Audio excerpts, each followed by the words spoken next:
آپ کو پتا ہے اسی ہندوستان کی سرزمین پر سب سے پہلا 10,000 کا لشکر لے کر آنے والا ایک جوان عرب سے سب سے پہلے آنے والا محمد بن قاسم صرف 19 سال کی عمر میں آیا تھا۔ 19 سال کی عمر میں آیا تھا۔ کس لیے آیا تھا؟ مال لوٹنے نہیں آیا تھا، یہاں جگہ قبضہ کرنے نہیں آیا تھا جیسے آج تاریخ توڑ مروڑ کر کے بتائی جا رہی ہے۔ جتنے بادشاہ آئے سب اکرمن کیے، سارے لوگ یہاں لوٹ پاٹ کرنے آئے تھے، یہ تاریخ توڑ مروڑ کر بیان کی جاتی ہے۔ میرے عزیزو اس پر پھر کبھی گفتگو کریں گے، لیکن محمد بن قاسم کیوں آیا تھا؟ الہ آباد کے ایک پنڈت ہے، انہوں نے خود لکھا ہے، میں اپنی بات نہیں پنڈت جی کی بات کہہ رہا ہوں۔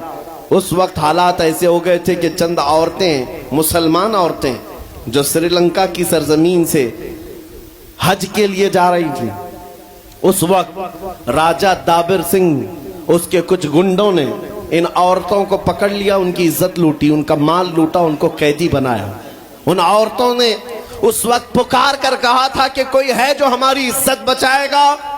کوئی تجارت کرنے والا باہر سے آیا ہوا تاجر بات سن کر کے عرب گیا، عرب میں جا کر گورنر جو تھا اس کے سامنے واقعہ بیان کر رہا تھا۔ 19 سال کا جوان محمد بن قاسم وہاں سے گزر رہا تھا، اس نے اتنا واقعہ سنا کہ ہند کی سرزمین پر کچھ ہماری بہنوں کی عزت لوٹی جا رہی ہے۔ وہیں کھڑے ہو کر اس نے کہا لبیک یا اختی، اے میری بہن میں تیری عزت کی حفاظت کے لیے آ رہا ہوں۔ وہاں سے پکارا اپنے چچا جو گورنر تھا اس وقت، اس سے 10,000 کا لشکر لے کر کے سب سے پہلے یہاں آنے والا محمد بن قاسم کس لیے آیا تھا؟ مال لوٹنے کے لیے نہیں، عورتوں کی عزت بچانے کے لیے آیا تھا۔ ہندوستان کی سرزمین پر قدم رکھا اور اس کے بعد سامنے مقابل میں فوراً جنگ کے لیے نہیں آیا، کہا کہ جن عورتوں کو قیدی بنایا وہ چھوڑ دو، جو حج کے لیے جا رہی تھی انہیں آزاد کر دو، اور دوسری بات جنہوں نے گنڈا گردی کی ہے انہیں پکڑو اور جیل میں ڈالو۔ راجہ کو گھمنڈ تھا، اس نے انکار کیا تو محمد بن قاسم نے کہا چلو آؤ محمد عربی کے شیروں سے مقابلہ ہو جائے۔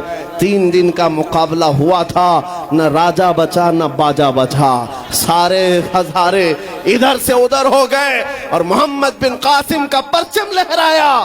میرے عزیزو، عورتوں کی عزت کا محافظ 19 سال کا جوان تھا جس نے آتے ہی عورتوں کی عزت بھی بچائی اور میرے دین کا پرچم بھی لہرایا۔